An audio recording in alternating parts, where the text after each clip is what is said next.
2019 O level ව්‍යාපාර හා ගිණුම් කරන අධ්‍යයනය. දෙවැනි කොටස පස්වෙනි ප්‍රශ්නේ බලමු. පස්වෙනි ප්‍රශ්නේ රෝමි ලක්කම් 1. අයන්න බලමු. ව්‍යාපාරයක හිමිකම යනු කුමක්ද? ආයන්නෙන් අහනවා කේවල ස්වාමී ව්‍යාපාරයක හිමිකම වෙනස් වන අවස්ථා දෙකක් ලියන්න. අපි බලමු අයන්න. ව්‍යාපාරයක හිමිකම යනු කුමක්ද කියන එක. හිමිකම යනු. හිමිකම කියන්නේ ව්‍යාපාරයක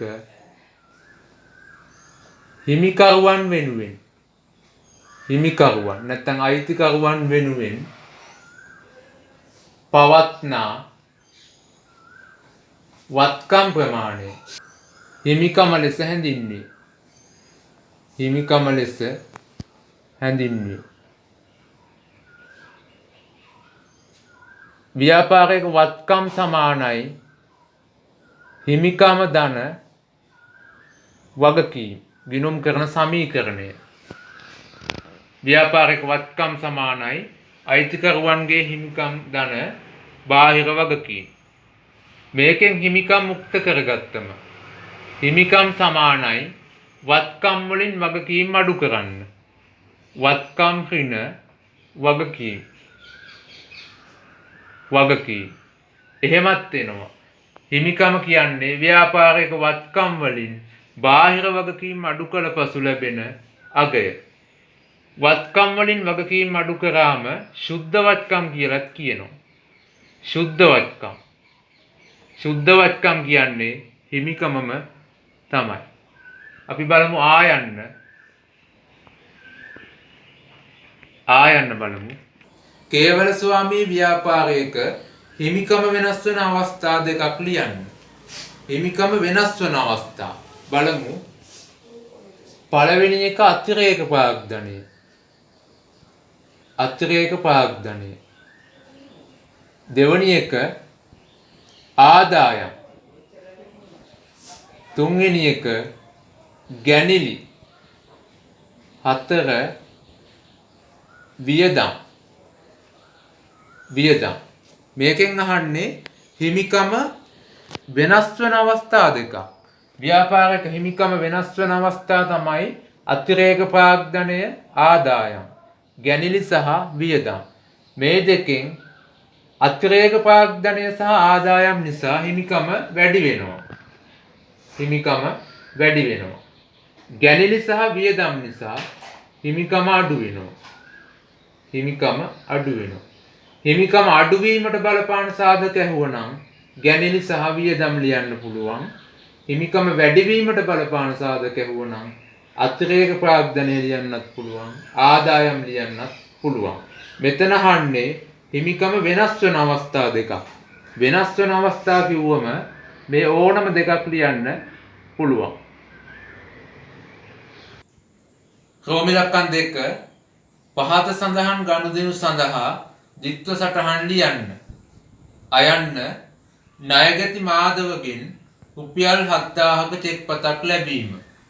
ආයන්න ගෘහ භාණ්ඩ වෙළඳසැලක් හිමි නදුන් තම ව්‍යාපාරයෙන් රුපියල් 35000ක් වූ කෑම මේසයක් තම පෞද්ගලික ප්‍රයෝජනය සඳහා ගෙන යාම. අයන්න බලමු. ණයගැති මාධවගෙන් රුපියල් 7000ක චෙක් පතක් ලැබීම. චෙක් පතක් ලැබුණම කෙලින්ම බැංකුවට දානවද ලාච්චුවට දානවද මුදල් පොතට දානවද කියලා නැහැ. ඒ නිසා සාමාන්‍යයෙන් ව්‍යාපාරවල වෙන්නේ චෙක් පතක් ලැබුණම කෙලින්ම දාන්නේ ලාච්චුවට. පසුව තමයි බැංකුවට තැන්පත් කරන්නේ. අපි ක්‍රම දෙකටම ලියමු. බලන්න. මුදල් පොතට දානව නම් මුදල් පොත හර වෙනවා. රුපියල් 7000යි. ණයගැති මාධවගේ ගිණුම බැර. ණයගැති මාධව බැර රුපියල් 7000යි. මේ කෙලින්ම මුදල් පොතට දානවා නම් ඒ කියන්නේ ලාච්චුවට දානවා නම් චෙක් එක ඊළඟට අපි බලමු ඍජුවම බැංකුවට තැන්පත් කරනවා නම් ඍජුවම බැංකුවට තැන්පත් කළයි නම් සූම් කරගන්න. ඍජුවම බැංකුවට තැන්පත් කරයි නම් මුදල් පොත නෙමෙයි හර වෙන්නේ බැංකු පොත. බැංකු පොත හර. රුපියල් 7000යි. ණයගැති මාධවගේ ගිණුම බැර. ණයගැති මාධව බැර. රුපියල් 7000යි. සාමාන්‍යයෙන් ව්‍යාපාරවල වෙන චෙක් පතක් ලැබුණම ලාච්චුවට දාන්නේ මුදල් පොත හර 7000යි. ණයගැති මාධවගේ ගිණුම බැර 7000යි. සාමාන්‍යයෙන් සිදුවෙන්නේ එහෙම. ඍජුවම බැංකුවට තැන්පත් කරනවා නම් මුදල් පොත වෙනුවට බැංකු පොත හර වෙනවා 7000යි. ණයගැති මාධව බැර වෙනවා 7000යි. ගෘහ භාණ්ඩ වෙළඳ සැලැක්කිමි නදුන් තම ව්‍යාපාරයෙන් රුපියල් 35000ක් වූ කෑම මේසයක් තම පෞද්ගලික ප්‍රයෝජනය සඳහා ගෙන යාම. පෞද්ගලික ප්‍රයෝජනයට ගෙන යාම කියන්නේ ගැනිලි. ගැනිලි ගෘහ භාණ්ඩ වෙළඳ සැලැක්කිමි නදුන්. වෙළඳ තොගය වෙන්නේ ගෘහ භාණ්ඩ. ව්‍යාපාරයේ වෙළඳ තොගය. වෙළඳ තොගය වෙන්නේ කියන්නේ විකිණීමට පවත්නා තොගය වෙන්නේ ගෘහ භාණ්ඩ. ගෘහ භාණ්ඩ. ගෘහ භාණ්ඩ තමයි ගැනිලි කරන්නේ. කෑම මේසයක්. කෑම මේසයක් කියන්නේ විකිණීමට පවත්නා තොගය. ඒ කියන්නේ වෙළඳ තොගය. වෙළඳ තොගය නිරූපණය වෙන්නේ ගැනුම් ගිණුමෙන්.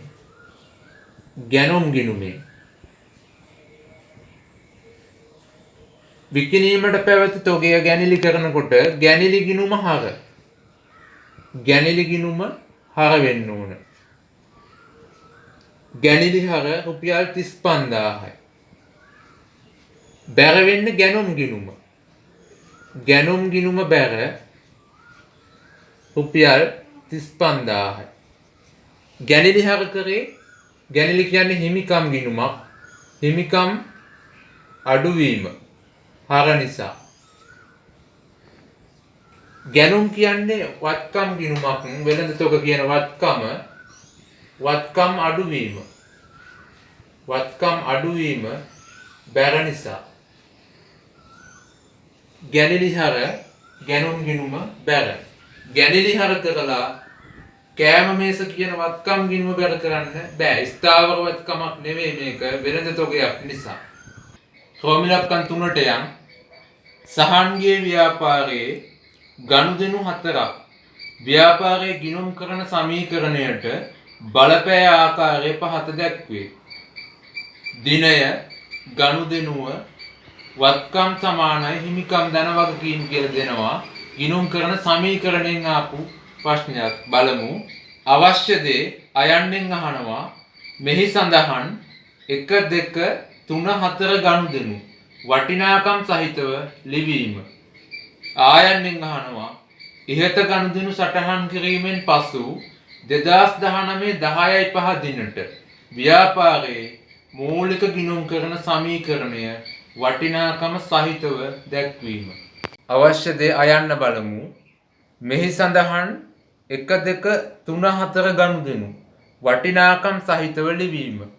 ගිණුම් කරන සමීකරණය හදලා අපිට තියෙන ගනුදෙනු ලියන්න. බලමු ගනුදෙනු අංක 1. පළවෙනි එක වත්කම් වැඩි වෙලා තිනවා 15000කින් බඩු තොගය කියලා.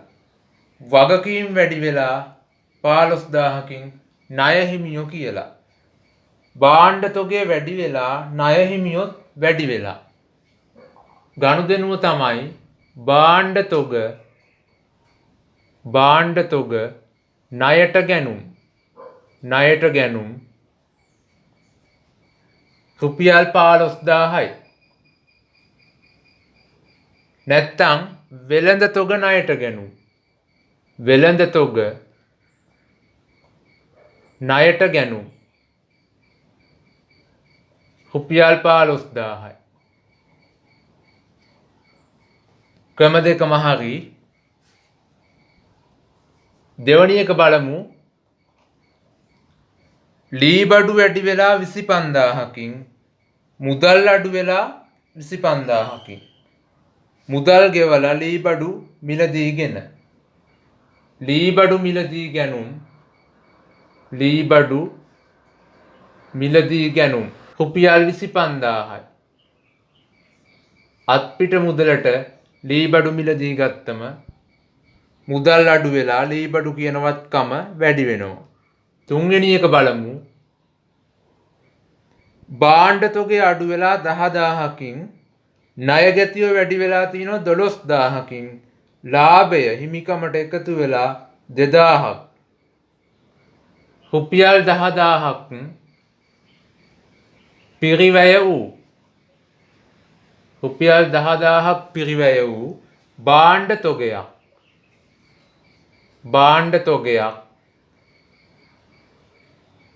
12000කට රුපියල් 12000කට ණයට විකිණීම රුපියල් 10000ක් පිරිවැය වූ භාණ්ඩ තොගය අඩු වෙනවා විකුණනකොට 12000ට විකුණන නිසා 10000ක 12000ට විකුණනකොට 2000ක් ලාභයි. ලාභයක් නිසා හිමිකමට එකතු වෙනවා ණය ගැතුව වැඩි වෙනවා 12000ක්. හතරවෙනි එක බලමු. මුදල් අඩු වෙලා 9000කින් ලද වට්ටම් 1000ක් කියලා හිමිකමට එකතු වෙලා තියෙනවා. වගකීම් 10000කින් අඩු වෙලා ණය හිමියන්ට මුදල් ගෙවලා වට්ටමකට යටත්ව රුපියල් 1000ක වට්ටමකට යටත්ව ණය හිමියන්ට මුදල් ගෙව්වා රුපියල් 9000යි. තව ක්‍රමයක් ලියන්න පුළුවන්. තවත් ක්‍රමයක් 10%ක වට්ටමකට යටත්ව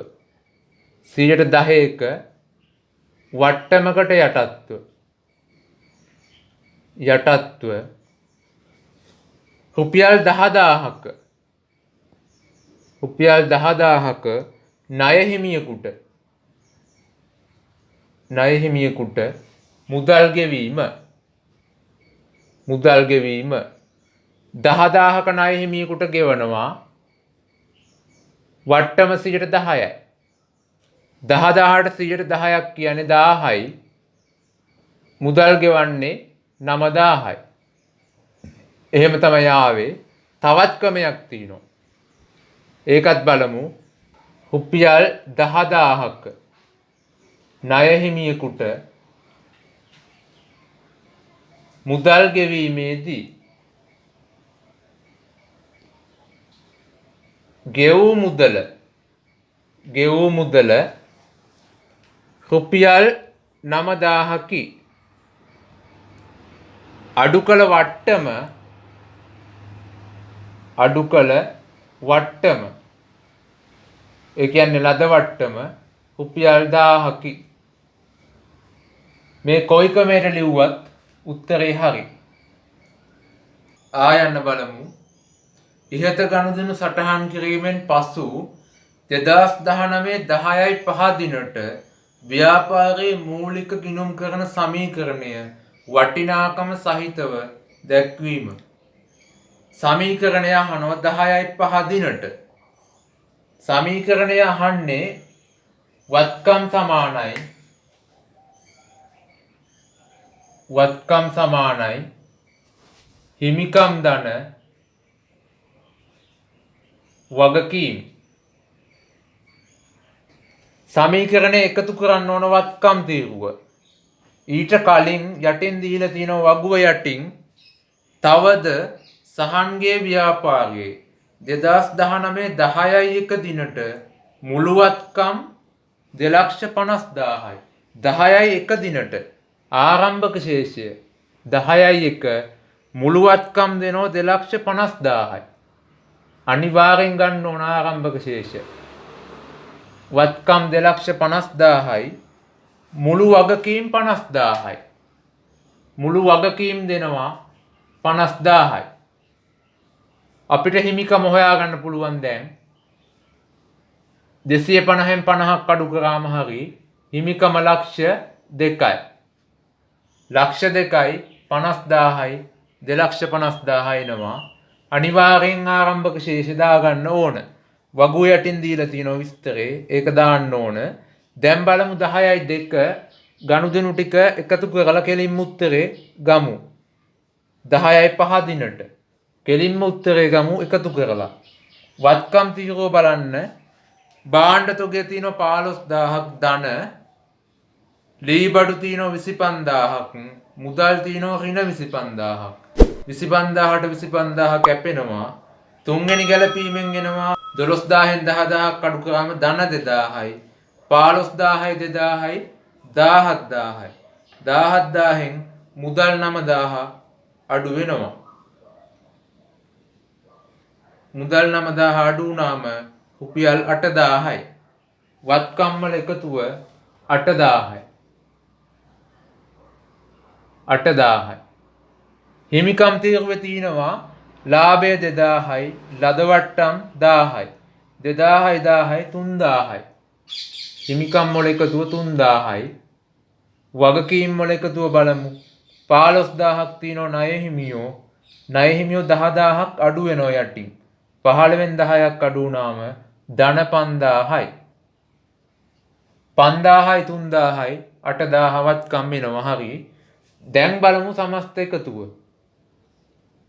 10යි 5 දිනට ශේෂය නෝන්න දැන්. මේ ටික එකතු කරාම හරි. 10යි 5 දිනට 2,50,000යි 8000යි. 2,58,000යි. හිමිකම් ලක්ෂ 2යි 3000යි 2,03,000යි. ධන වගකීම් වෙනවා 50000යි 5000යි 55,000යි. 2,03,000ට 55,000 එකතු කරලා බලන්න උත්තරේ එනවා 2,58,000. 2,58,000 එනවා. අවශ්‍ය දේ අහන්නේ ඉහත ගනුදෙනු සටහන් කිරීමෙන් පසු 10යි 5 දිනට ව්‍යාපාරයේ මූලික ගිණුම් කරන සමීකරණය වටිනාකම් සහිතව දක්වන්න. 10යි 5 දිනට සමීකරණය මෙන්න. වත්කම් 2,58,000යි. හිමිකම් 2,03,000යි. වගකීම් 55,000යි. ක්‍රෝමිලක්කම් 4 රුවන් ට්‍රේඩර්ස්හි නොවැම්බර් මාසයේ සඳහා ලැබුණු සුළු මුදල් අග්‍රිමය රුපියල් 1000කි. 2019 නොවැම්බර් මාසයේ සුළු මුදල් ගෙවීම් පහත දැක්වේ. දිනය, වවුචර් අංකය, විස්තරය වටිනාකම කියලා දෙනවා. බලමු. 2019 11/2 වවුචර් අංක 1 යටතේ තැපැල් ගාස්තු රුපියල් 150යි. 11/10 වවුචර් අංක 2 ගමන් වියදම් රුපියල් 80යි. 11/15 වවුචර් අංක 3 යටතේ සංග්‍රහ වියදම් රුපියල් 200යි. 11/29 වවුචර් අංක 4 යටතේ ත්‍රිරෝධගත ගාස්තු රුපියල් 200යි. අවශ්‍ය වන්නේ ඉහත ගනුදෙනු සුළු මුදල් පොතක සටහන් කිරීම හා 2019 11/30 දිනට සුළු මුදල් පොත තුලනය කර දැක්වීම. ලකුණු 4ක කොටසක්. ආකෘතිය දාමු. විශ්ලේෂණ තීරුව ඕන වෙනවා. තැපැල් ගාස්තු වලට වෙනම විශ්ලේෂණ තීරුවක් ඕන. ගමන් වියදම් කියලා තියෙනවා. ත්‍රිරෝධගත ගාස්තු කියලා තියෙනවා. දෙකම දාන්න පුළුවන්. ගමන් වියදම් කියන විශ්ලේෂණ තීරුවට සංග්‍රහ වියදම් වලට වෙනම විශ්ලේෂණ තීරුවක් ඕන. අපි බලමු ආකෘතිය දාන විදිය. සුළු මුදල් පොත. ප්‍රශ්න අංක 5 ක්‍රෝමිලක්කම් 4 සුළු මුදල් පොත දාමු. ලැබීම් සංගල පිටුව. දිනය විස්තරයට ටිකක් ඉඩ ඕන. විස්තරය වවුචර් අංකය මුළු ගෙවීම් විශ්ලේෂණ තීරුව ඊට පස්සේ එන්නේ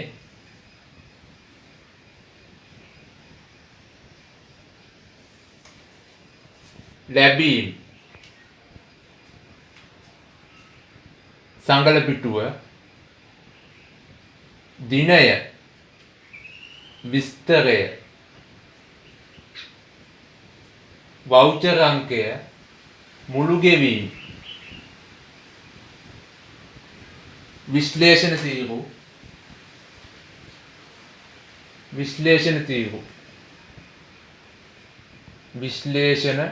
තීරු මුල් එක තැපැල් වියදම් අනිත් එක ගමන් අනිත් එක සංග්‍රහ අනිත් එක ලෙජර් ගිණුම එතනින් ඉවරයි අන්තිමටම ලෙජර් පිටුව අන්තිමටම එන්නේ ලැබීම් සංගල පිටුව දිනය විස්තරය වවුචර් අංකය මුළු ගෙවීම විශ්ලේෂණ තීරු තුනයි ඕන තැපැල් වියදම් ගමන් වියදම් සංග්‍රහ වියදම් ලෙජර් ගිණුම අන්තිමටම ලෙජර් පිටුව උඩින් ලියන්න ඕන සුළු මුදල් පොත කියලා සුළු මුදල් පොත මේ පැත්ත හර පැත්ත මේ පැත්ත බැර අවශ්‍ය දේ ඉල්ලන්නේ සුළු මුදල් පොත දාලා තිනවා ලෙජර් ගිණුම් ඉල්ලන්නේ නැති වුණාට අතිරේකව හදනවා මම විභාගයට හදන්න අවශ්‍ය නැහැ ලෙජර් ගිණුම් 4ක් දාලා තිනවා දිනය විස්තරය සංගල පිටුව වටිනාකම බැරපැත්ත දිනය විස්තරය සංගල පිටුව වටිනාකම කියලා ලෙජර් ගිණුම් 4ක් දාලා තිනවා විභාගයට ඉල්ලලා නැහැ බලමු දැන් රුවන් ට්‍රේඩර්ස් නොවැම්බර් මාසය සඳහා ලැබුණු සුළු මුදල් අග්‍රිමය රුපියල් 1000කි. නොවැම්බර් මාසය සඳහා සුළු මුදල් අග්‍රිමය ලැබීම දිනය 11/1 අග්‍රිමය ලැබෙනකොට ප්‍රධාන මුදල් පොත බැර වෙලා සුළු මුදල් පොත හර වෙනවා. විස්තරය තමයි මුදල් ලැබීම් වලට දාන්න රුපියල් 1000යි. අග්‍රිමය ලැබීම ප්‍රධාන මුදල් පොත බැර මුදල් පොතක් දාලා පෙන්නමු මුදල් පොත 11/1 විස්තරය තමයි සුළු මුදල් වටිනාකම 1000යි ප්‍රධාන මුදල් පොත බැර සුළු මුදල් පොත හර ඒක හරි 11/2 බලමු වවුචර් අංක 1 යටතේ 11/2 වවුචර් අංක 1 යටතේ තැපැල් ගාස්තු 150යි විස්තරය තැපැල් ගාස්තු මුළු ගෙවීම් වලට දාන්න 150ක් තැපැල් කියන විශ්ලේෂණ තීරුවට 150ක් දාන්න අනිත් ඒවාට නැහැ ඊළඟට 11/10 වවුචර් අංක 2 යටතේ ගමන් වියදම් ගෙවලා තියෙන රුපියල් 80ක් මුළු ගෙවීම් වලට 80ක් දාන්න ගමන් කියන විශ්ලේෂණ තීරුවට 80ක් දාන්න අනිත් ඒවාට ඉරි කෑලි 11/15 බලමු වවුචර් අංක 3 යටතේ සංග්‍රහ වියදම් රුපියල් 200ක් ගෙවලා සුළු මුදල් පොත බැර විශ්ලේෂණ තීරුව සංග්‍රහ යටතේ දාන්න 200යි සංග්‍රහ කියන විශ්ලේෂණ තීරුවට 200යි ඊළඟ එක 11/29 ත්‍රිරෝධගත ගාස්තු වවුචර් අංක 4 යටතේ රුපියල් 200යි මුළු ගෙවීම් වලට 200යි ත්‍රිරෝධගතත් යන්නේ ගමන් වියදම් වලට 200යි. ගමන් වියදම් යටතේ තමයි යන්නේ. එච්චරයි. දැන් බලමු සුළු මුදල් පොත තුලනය කරන්න. තුලනය කරමු.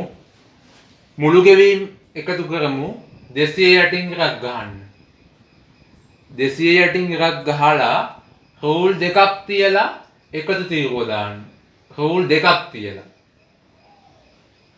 ඒ හා සමානවම ලැබීම් තීරුවේ එකතු තීරුව දාන්න. ලැබීම් වල මුළු ගෙවීම් එකතු කරමු. බලන්න මුළු ගෙවීම් වල එකතුව 630යි. 630යි. ලැබීම් 1000යි. අග්‍රිමය 1000ක් ලැබිලා තිනවා. 1000 මේ පැත්තෙන් ලියන්න. 1000න් 630ක් අඩු කරලා මෙතනට දාන්න. වෙනස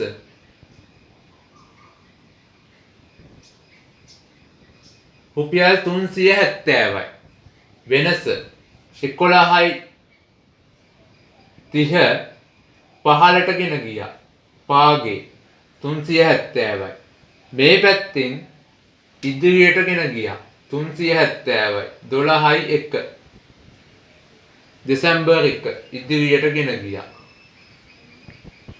ආයෙත් බලන්න මුළු ගෙවීම් තියෙනවා 150යි 80යි 200යි ආයෙමත් 200යි. මුළු එකතුව 630යි. ලැබීම් 1000යි. ඒ 1000 මේ පැත්තෙන් ලිව්වා.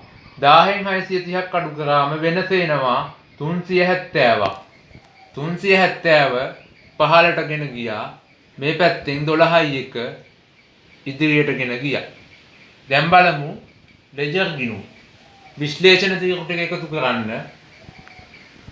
විශ්ලේෂණ තීරු ලෙජර් ගිණුමේ මුකුත් නැහැ. සංග්‍රහ වියදම් 200ක් තියෙනවා. ගමන් වියදම් 280යි එකතුව. තැපැල් වියදම් 150යි.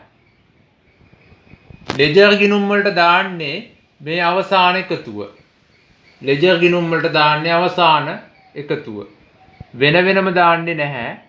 තැපැල් වියදම් තියෙනවා 150ක්. සුළු මුදල් පොත බැර නිසා තැපැල් වියදම් කියන ගිණුම හර කරමු. තැපැල් වියදම් කියලා. තැපැල් වියදම් හර කරන්නේ 11.30 දිනය රුපියල් 150යි වටිනාකම.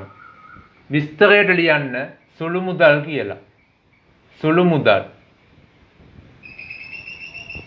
ඒ වගේ තමයි ගමන් වියදම් 280යි එකතුව සුළු මුදල් පොතෙන් ගෙවන නිසා සුළු මුදල් පොත බැර ගමන් වියදම් කියලා ගිණුමක් දාන්න ඕන. ගමන් වියදම්. ගමන් වියදම් ගිණුම හර කරන්න 280යි. 11.30 දිනය විස්තරයට සුළු මුදල්. සුළු මුදල්. තැපැල් වියදම් ඉවරයි. ගමන් වියදම් හරි. සංග්‍රහ වියදම් බලමු. එකතුව 200යි. සුළු මුදල් පොත බැර නිසා සංග්‍රහ වියදම් කියන ගිණුම හර. සංග්‍රහ වියදම් 11.30 දිනය හර කරන්න විස්තරය සුළු මුදල් කියලා. සුළු මුදල් කියලා රුපියල් 200යි. මේ ඔක්කොම වියදම් ගිණුම්. ගමන් සංග්‍රහ තැපැල්